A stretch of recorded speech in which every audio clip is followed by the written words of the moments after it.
Airbnb का business system Pakistan में बहुत ज़्यादा प्रॉफिटेबल है। अगर हम इसे और ज़्यादा प्रॉफिटेबल बनाना चाहते हैं तो हमें कुछ यूनिक चीज़ें निकालनी पड़ेंगी जो हमारे से पहले भी कोई भी नहीं कर रहा, या फिर हमें ऐसी चीज़ें या फिर ऐसी लोकेशन या फिर ऐसे अपार्टमेंट लेके आने पड़ेंगे जो कि उस लोकेशन में बहुत ज़्यादा कम है। तो इसमें ये होगा कि जैसे हमारी चीज़ें यूनिक होंगी तो ज़्यादा हम अच्छा बिज़नेस कर सकते हैं, उससे अपने ज़्यादा प्रॉफिटेबल बना सकते हैं। जो चीज़ हमारे पास है वो दूसरों के पास नहीं होगी तो कस्टमर सीधा हमारे पास आएगा। तो इसीलिए आज मैं एक फैक्ट्री में आया हूँ। क्यों आया हूँ जी? वो कारवां कंटेनर के लिए आए हैं। कारवां कंटेनर क्या है जी? एक ऐसा कंटेनर तैयार किया जाता है, मैं साथ वीडियो भी लगा दूंगा, जिसमें अंदर सारा रहने का बेड वगैरह हर चीज़ लगी होती है, ओवन, फ्रिज और वॉशरूम भी उसी में होता है, वॉशिंग मशीन भी उसी में होती है और बर्तन वगैरह हर चीज़ उसमें होती हैं।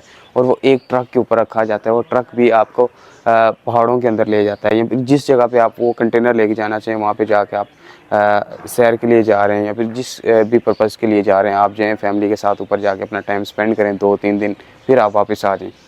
ये चीज़ इस टाइम पाकिस्तान में बहुत ज़्यादा कम है, तो इसलिए मैं यहाँ पे आया हूँ। मैंने कहा सबसे पहले कारवां कंटेनर कितने का बनता है, कैसे बनता है, कहाँ से बनवाते हैं, ये सारी चीज़ें ये लोग बनाते हैं। ये जो आप मेरे साथ अभी स्क्रीन पे वीडियो देख रहे हैं, ये जो कंटेनर है ये मैंने 1 साल पहले शायद आई थिंक वीडियो बनाई थी और इस पे मिलियंस व्यूज़ आए थे। तो लोगों ने बहुत इस चीज़ को पसंद किया था कि लोगों ने पूछा था कि ये कहाँ से बनता है और ये किस जगह पे। ये तो मरी के करीब एक जगह है, ये वहाँ पे कंटेनर रखा हुआ है इन्होंने, लेकिन इन्होंने एक जगह पे रखा है, ये साथ लेके मूव नहीं इसे करते। लेकिन आज जो मैं आप लोगों को बताने वाला हूँ, इसे आप मूव भी कर सकते हैं, ट्रक पे लेके जा के मूव भी कर सकते हैं। तो इसमें किस तरह बनेगा, कितनी कॉस्ट आएगी और ये कहाँ से बनेगा, ये सारी चीज़ें अभी हम ये जो फैक्ट्री में, जिस फैक्ट्री में आए हूँ, इनके ओनर से हम बात करेंगे कि इसकी कॉस्ट वगैरह कितनी आती है। कारवां कंटेनर का कॉन्सेप्ट जो है ना, बाहर बहुत ज़्यादा है, इस टाइम पाकिस्तान में नहीं है। लेकिन पाकिस्तान में एक गैप है बिज़नेस में, अगर कोई भी इस टाइम करता है, पाकिस्तान में होंगे लोगों ने अपने लिए रखे हुए हैं, मैंने देखे हैं, अपने लिए वो यूज़ करते हैं लेकिन रेंट के लिए नहीं करते। अगर आप बना के उसे रेंट पे यूज़ करते हैं, जैसे एयरबीएनबी हो गया, एयरबीएनबी पे आप कर सकते हैं। इसमें आपकी सिर्फ बनाने की कॉस्ट होती है और कोई चीज़ नहीं आती। बनाने के अलावा आपकी इसके ऊपर कोई कॉस्ट नहीं है। तो अगर सिर्फ आपने एक लोकेशन होनी चाहिए जिसके ऊपर आपका इस तरह कंटेनर पड़ा हो, जैसे ये मेरे पीछे पड़े हैं। और अगर आपके पास अपना ट्रक है जिसके ऊपर ये रखा जाएगा और इसे मुख्तलिफ लोकेशन पे लेके जाएगा तो ये बहुत अच्छी बात है। अगर आपके पास अपना ट्रक नहीं है तो वो भी आप बुकिंग उसकी भी आप कर सकते हैं। जैसे आपको कारवां कंटेनर की बुकिंग आई तो आपने ट्रक वाले को बुला लिया, उसका भी रेंट निकाला, अपना भी रेंट निकाला है, और जो फ्यूल होगा फ्यूल कस्टमर ही देगा, वो आपको नहीं देना पड़ेगा। और जो इसमें रूल्स जो फॉलो होंगे वो कार रेंट के होंगे। जैसे आप कार रेंट पे देते हैं ना, तो उस पे जो रूल्स फॉलो होते हैं, अगर उनका कोई हादसा हो जाता है, कोई एक्सीडेंट हो जाता है, तो वो सारा पे जो करेगा वो कस्टमर ही करेगा, वो आपके ऊपर नहीं आएगा। इस तरह के रूल्स होते हैं। सिर्फ आप लोगों को कॉस्ट क्या आ रही है, कंटेनर बनाने की आ रही है, और कोई चीज़ नहीं आ रही। उसके बाद सिर्फ प्रॉफिट और थोड़े बहुत छोटे मोटे खर्चे जो होंगे सिर्फ रिपेयरिंग वगैरह के, बाकी और दूसरे मेंटेनेंस वगैरह के वही हैं। और इसमें कोई बड़ा इतना ख़र्चा नहीं है। सिर्फ जो है ना, मार्केट में गैप है, अगर आप इस गैप को पूरा करते हैं तो मैं कहता हूँ आप अच्छा बिज़नेस ये कर सकते हैं पाकिस्तान में।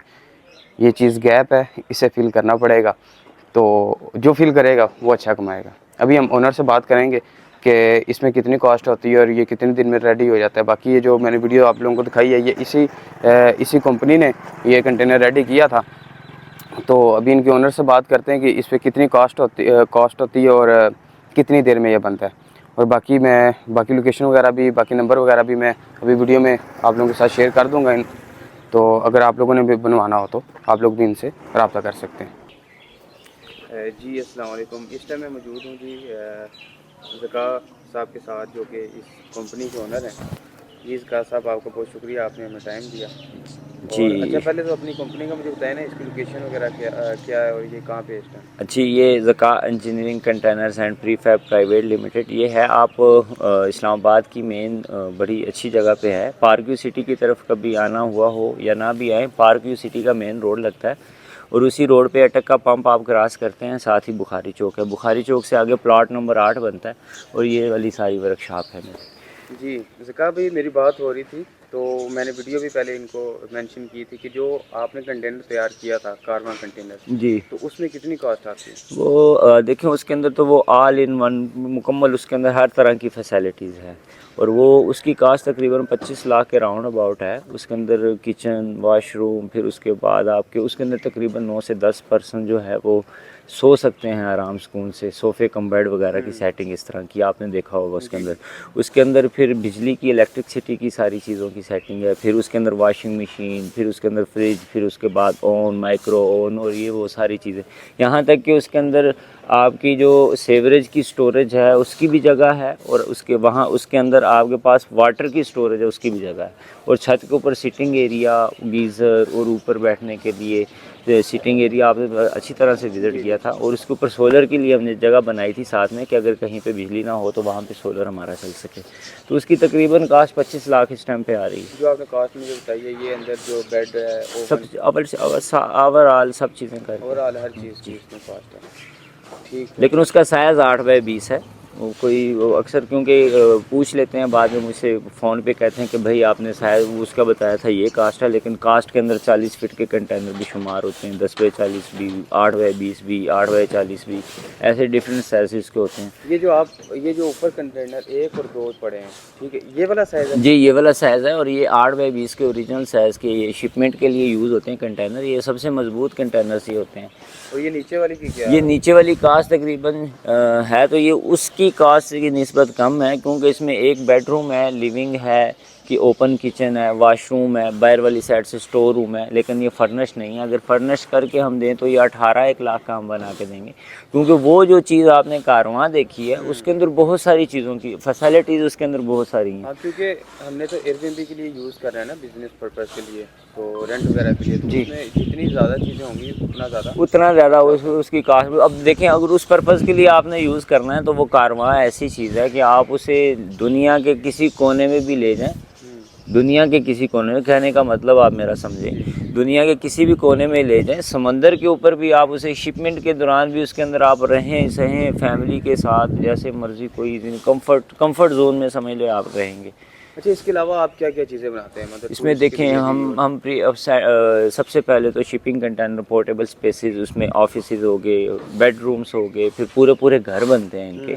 अब 16x40 के अंदर अब 2 बेडरूम्स, लिविंग, किचन, वॉशरूम्स दोनों के साथ अटैच उसकी सेटिंग होती है। फिर उसके बाद हम कर रहे हैं प्री फैब्रिकेटेड काम, यानी कि सैंडविच पैनल्स की वर्किंग होती है, उसमें 2 इंच, 3 इंच और 4 इंच के सेक्शन होता है, लाइट वेट उसे कहते हैं। फिर उसके बाद MS आयरन और SS स्टील, और फिर उसके बाद एलुमिनियम, इनसे रिलेटेड भी हम सारा काम करते हैं। आपने मेरी वर्कशॉप तो मेरे ख्याल में विज़िट की है। अब ये सारे शिपिंग कंटेनर है। अब प्री फैब जो है वो सामने वो देख लें, वो प्री फैब सिस्टम को तैयार रेडी है जी, रेडी थे। अभी उस दिन आप आए थे, उस दिन पड़े हुए थे, वो मैंने गिलगित ट्रांसपोर्ट किए हैं। दूसरे बनी गाला में यहाँ पे मस्जिद बना रहे हैं 16। अभी हम वहाँ फैक्ट्री में काम कर रहे हैं, कोई 30 एक कंटेनर्स का इंसुलेशन वगैरह। अच्छा, अगर आपसे कोई बनवाना चाहे पाकिस्तान में किसी भी, मतलब कराची, स्कर्दू, हर जगह, किसी भी जगह पे एनीवेयर हम बना के देते हैं। मैंने कहा कि हम गिलगित में, अभी आपने देखे थे मेरे पास, आप पिछली बार आए हैं तो आपने यहाँ पे देखे थे 1, 2 और 3 पड़े थे, पूरा सेटअप था। उसमें 2 बेडरूम्स थे, 1 ऑफिस था, 2 वॉशरूम थे, किचन था और स्टोर रूम था।